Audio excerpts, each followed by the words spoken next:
All right, hello RV fans. It's Mike with Random Bits RV, and my wife. I'm a full-time RVer. My wife Dawn and I co-host the YouTube channel Random Bits RV and the WordPress blog randombitsoftravelair.com. And as a part of the Family Motor Coach Association's virtual vendor rally, I thought it would be fun to reach out to my favorite FMCA vendor, who's drastically changed the very way that Dawn and I RV. On the call with me is Avanti Lawani, and Avanti is the president of Briter Products based in South Bend, Indiana, just on the outskirts of the RV capital of the world, Elkhart, Indiana. And Briter Products proudly partners with the FMCA, and I'm very happy for the opportunity to chat with her today. And just so you all know, I have 6 of those beautiful Briter lithium batteries powering my diesel pusher and 1,200 watts of solar panels up on the roof. And I'd like to take this time to say good morning to Avanti. Good morning, Good Avanti. morning, Mike. How are you this morning? I'm really good. Thank you. How are you? I'm doing good. I'm so glad that you had the time to carve out this morning to put on this little live impromptu chat, and I think it will contribute well to the virtual FMCA vendor rally.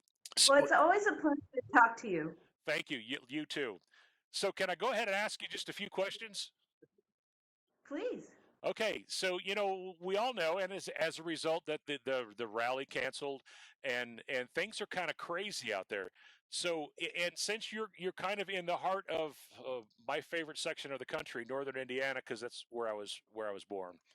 Um, how has the pandemic affected your business and your operations over there? Well, Northern Indiana is the best. No biases. But the pandemic really has had a huge effect on Northern Indiana, with us being so heavily RV manufacturing and RV supply chain. Most of the businesses up here are completely closed, and we're not sure when things are going to be reopening. A lot of us up here in Northern Indiana are on unemployment. A lot of our medical professionals are already overworked and stressed. And we at Briter Products are minimally open. We're considered an essential business because we work on power systems for RVs. So we see people only on an emergency basis. So mostly it's just quiet and closed up here. Just so everyone is aware, I don't work for you and I'm not on your payroll, but you guys made me a Briter fan. And from the moment that I seen inside my first Briter battery, I knew without a doubt that those were the batteries that I was going to put, the lithium batteries that I was going to put inside my rig. Could you take just a moment to talk about, I think that there's a few key features that make your batteries stand out, like you've got a superior design, the quality, the onboard LCD display, the safety features. Can you just take a few minutes just to kind of talk about them and what makes your battery just different from the rest of the lithium battery crowd? Sure.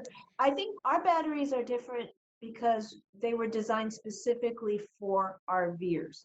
It wasn't meant to be a general purpose, multi-use battery. And so once we knew that we were going to focus specifically on RVers and the conditions that they are in, they're changing conditions, we were able to derive the best design decisions based on what we expect our RVers to do. So, for instance, you expect an RV to have thousands and thousands and thousands of miles on it. So you already know that it has to withstand vibration. You expect RVs to go from desert to humid conditions to snowy sub-zero conditions. So you know that your materials have to withstand those different environmental changes. You know that lithium ion batteries have this incredible capacity to last a very long time. So for us, what we did, and we were the only ones to do it, is we made the battery serviceable, meaning if a part goes wrong, you don't have to reinvest in a brand new battery. You can let us know about it when we work it out, so that send us the battery back and we can get that part changed out. So there were a lot of things that we do based on the design because we had a very specific purpose for the battery. Other things that make it very different, and it derives again from the RV application, is that the battery is in a non-conductive steel housing. because we know that batteries are often in step wells, and sometimes the step wells have access to the grit and debris and the weather of the road. We know that they're not sealed up. So we wanted a steel housing so that it ages better. Another thing that's very different about our battery back in when we debuted it is it has this digital display on it. And this digital display shows the amount of charge in the battery, how much time you have left before your battery is out of power, the amperage, its current voltage, and its wattage. And back when we debuted it, we were the only ones to have a gauge communicating what the battery state of charge is. We're the only ones to include that in our battery.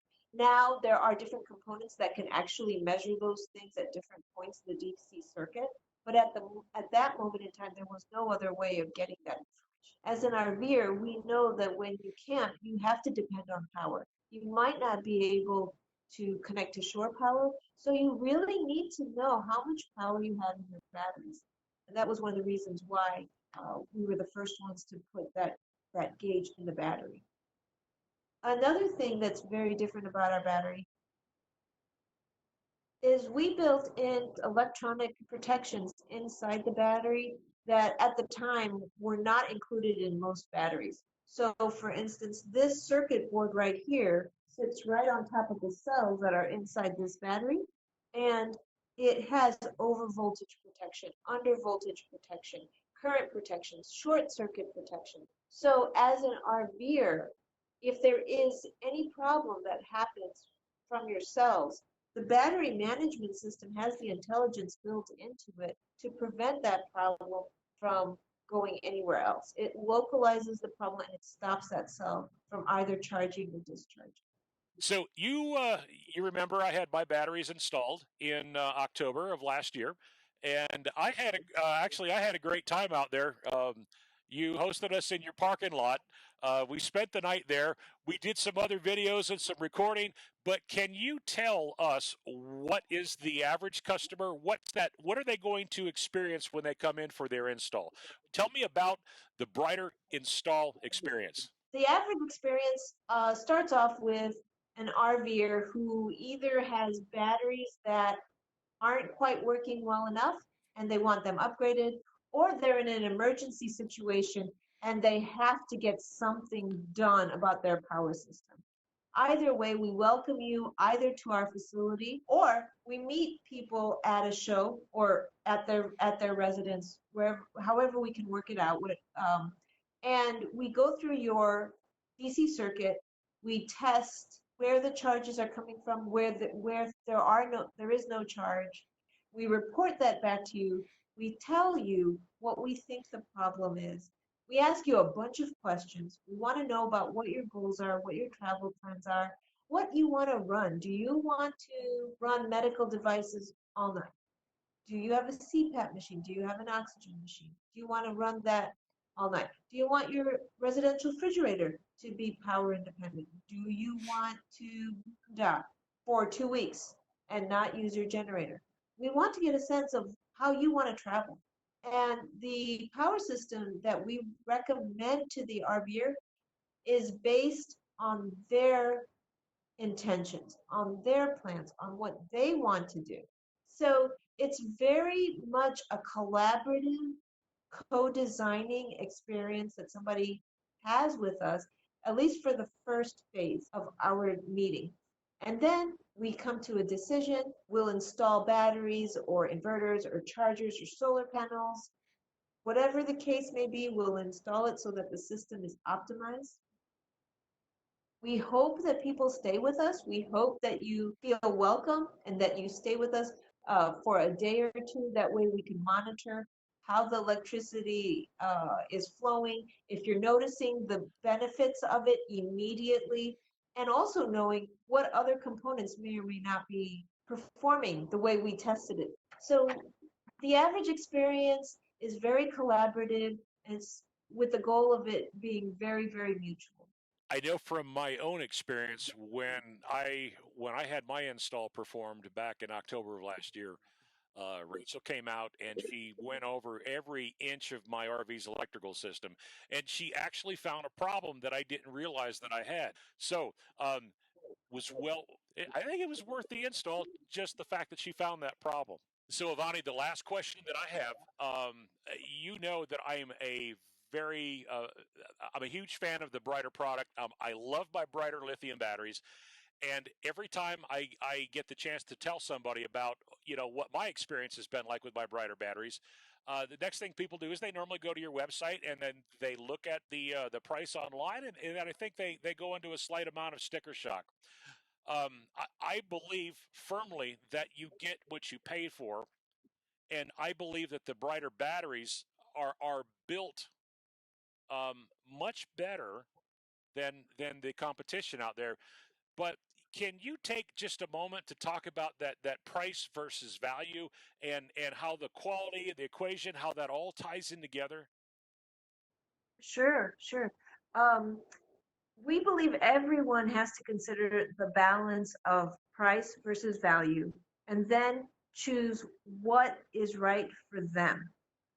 Briter's batteries are high quality and high value. It's the way we designed it. We chose to put the engineering behind it.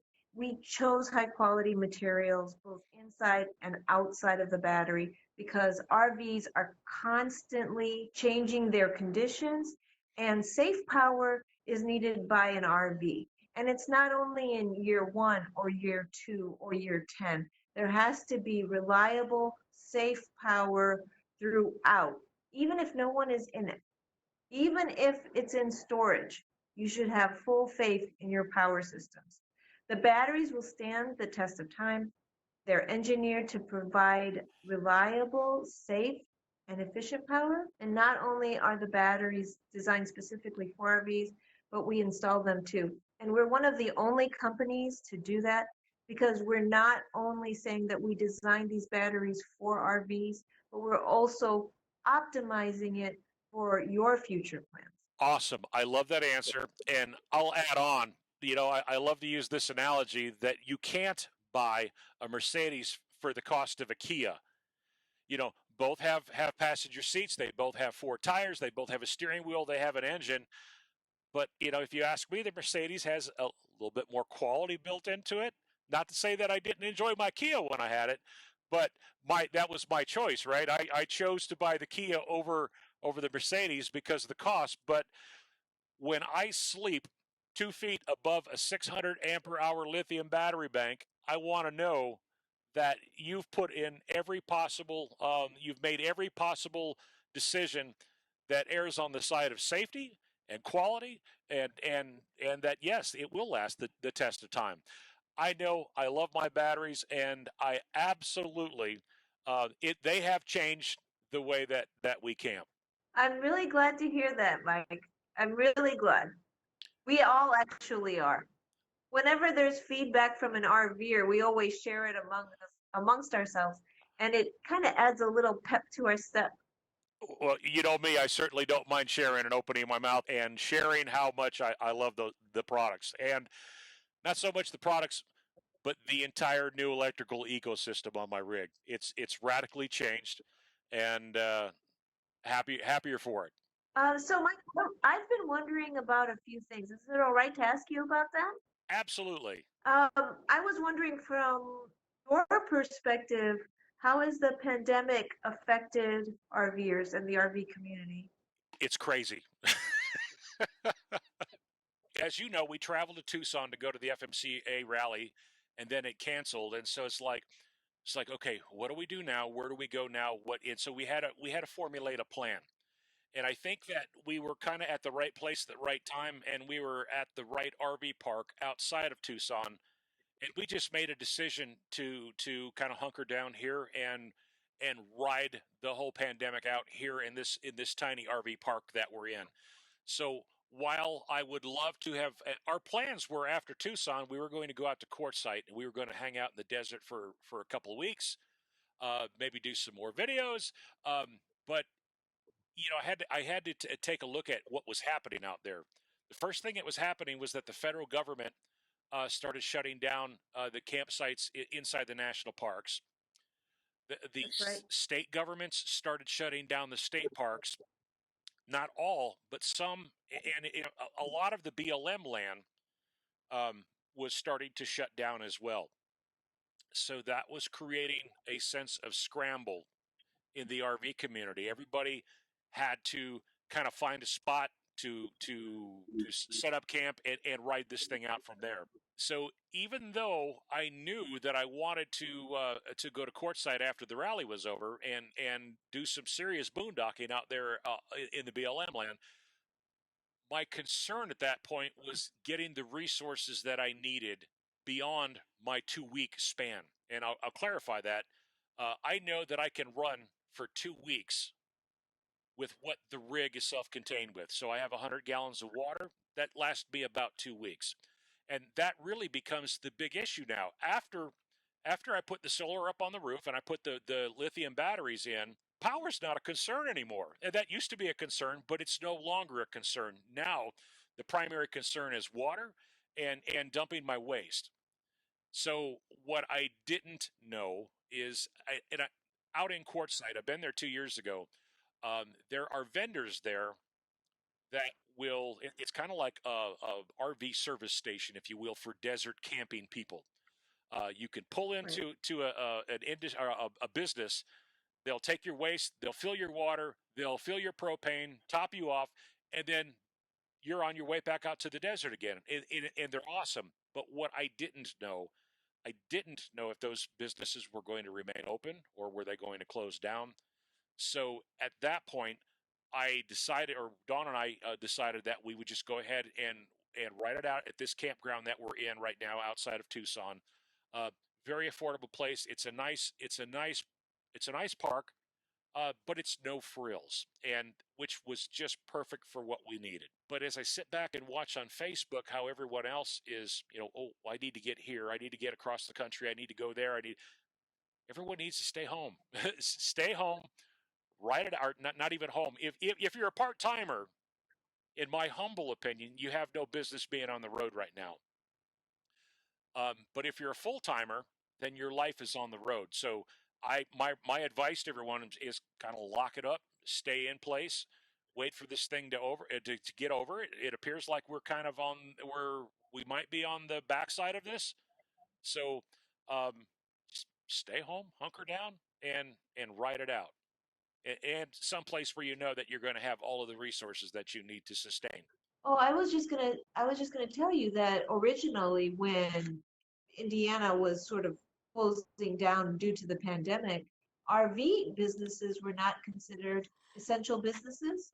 But then when we needed to do shelter in place, and then when medical professionals couldn't go back home for fear of infecting their families, their loved ones, then the state of Indiana realized, oh, maybe RVs are essential businesses. Maybe living in an RV is not a luxury or an entertainment.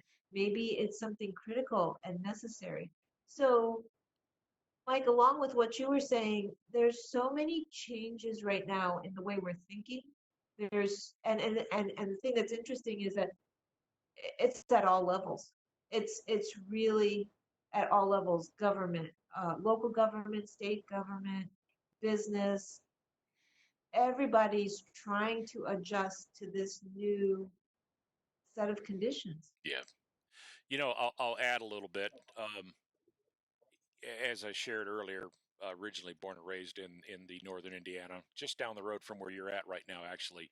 Uh, but I spent before we hit the road 3 years ago, I spent the last 15 years in Florida and 10 years before that in Houston. And those are prime hurricane country, right? And I'll tell you that when you're at the RV dealership and you're getting ready to buy an RV, you're thinking about all the fun that you're going to have, but you're also thinking the sense of comfort that it brings you, knowing that in the event you have to evacuate from your house, the RV Oh, is the perfect tool because you carry many gallons of fresh water. You can stock it up with food. You have a refrigerator. You can hook it up. You can go. You can get out of harm's way. And as part of that buying decision that I made many years ago with my first RV, I actually had a plan. The plan was, of all of the scenarios that could happen that could possibly interrupt life as we know it, hurricane, tornado, flood, fire, you name it. I had scenarios and a map drawn out as to where I would go to vacate for each of those disasters. But the one that I never could see coming and had no plan for it at all was, what do we do during a pandemic? That was the only scenario that I didn't plan, and simply because we didn't hear of that stuff. It wasn't going on. We didn't have any experience to draw from. So I've got to say that this one has caught me off guard, and there is a small, slight sense of vulnerability when you see that the government is starting to shut everything down, including RV parks. And some states said not only are the government parks shutting down, but the commercial parks are going to shut down as well. So that means now, um, I have a house back in Florida, but I'm not living in it. And that meant that if, I'm in Arizona now, and if the state of Arizona were to shut down RV parks, I'd be in a little bit of trouble. So one of the things that we're going to do now, lesson learned, is we're going to look for a little piece of property somewhere where we can actually go to kind of have a home base, or maybe even buy a deeded RV lot somewhere, so that it's just a piece of land somewhere where we can go, where we can park, um, in case this happens again. The RV was always the comfort and the life raft, if you will. Now it's oh, I've only can survive 2 weeks without getting resources or without a place to go, and there's a sense when even though we all own our RVs, there's a sense of concern when you no longer have a chunk of land to park it on. So that's what's made me think differently about this whole experience.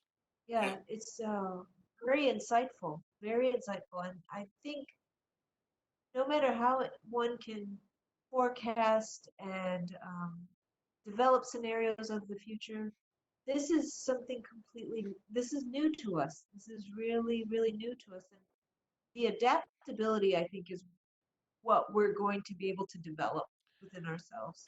RVers in general have to remain flexible. So, one of the things I was curious about is how have the Briter batteries been a part of your boondocking experiences? Yeah, that's a great question. When I first bought the rig, it had four wet cell golf cart batteries. I upgraded those to AGM batteries, and and even though those technologies are very similar, right? They give you they deliver the same the power, and they deliver the same capacity. Basically, that when you have a wet cell or an AGM battery, you can't run your battery down past the 50% state of charge. If you do, you start to cause harm to your battery. So Correct. the lead acid batteries that I had prior, they would not run my entire rig through the night without the automatic generator kicking on. But now, because of the fact that I can take advantage of the entire capacity of the lithium battery bank, I now have the capability and the confidence knowing that I can run with the residential fridge, and it's right behind me. I can run my CPAP and the typical parasitic draws. If I start at 100% state of charge before we go to bed at night, I wake up the next morning and I'm right around 50%. And that means I still have a 50% left in the battery bank. And so what I'm finding now is that before I used to have to run my generator about 12 hours on a 20, about half of the day, right? Half of a 24-hour day cycle. Um, and while the generator's a good thing, right? Because if we need the air conditioning, etc., it's there. We've got it. But I know that I can stay out a lot longer with my new lithium batteries, and I can make it through the entire day. I can probably make it through the entire day without running the generator at all if I have a sunny day. But the I guess the old Navy guy in me wants to be prepared, so I usually run it for about 1 hour at night before we turn in, just to give it that little extra to make sure that we can make it to the next morning when the sun comes up and the solar system can kick in and start making the harvesting the energy, as you say. So Avanti, I've got one final question for you, and I realize that we're in a state of uncertainty and craziness right now, but as we look past the pandemic event, uh, what's on Briter's calendar for the rest of the year? We're trying to be as flexible and roll with the changes as best we can. The one show that we know that still hasn't been canceled is the Thor Diesel Rally, I believe in September. That one we're intending to attend, and hopefully things are not so restricted, so we can go back to the shows. Uh, the shows that were canceled for the summer that we were intending to attend is unfortunately they're postponed or they're completely canceled. And what we're doing is we're going back and putting that time into redesigning and improving our batteries. So, Vontae, I appreciate the time here with you today. Oh, by the way, I'm also signed up for the Thor Diesel Club rally, so I hope it doesn't cancel, because it's not fun when rallies cancel, and I think everyone knows that. But we're looking forward to getting to see everyone again. We made some great friends there last year, and so we hope it's on. We'll see what happens because who knows what the future holds. Avanti, I want to thank you for your time today, and I just wanted to let you know how much I love my Briter products. I love Briter as a company, the support after the fact. Although I really haven't needed a whole lot, but you guys have always been there, and it's a comfort knowing that as we travel the highway system in the country, knowing that not only are you in my battery box, but I know that you're just a phone call away should I ever need you. Um, so thank you for your time. Anything you want to say before we cancel the call? So happy to talk to you, Mike, and so happy to hear about your positive experiences, even though these times are a little strange. I think that's a great summary. We're going to end on that. Avanti Lawani, the president of Briter Products. Thanks, Avanti. I appreciate your time. Take care, Mike. Thank you.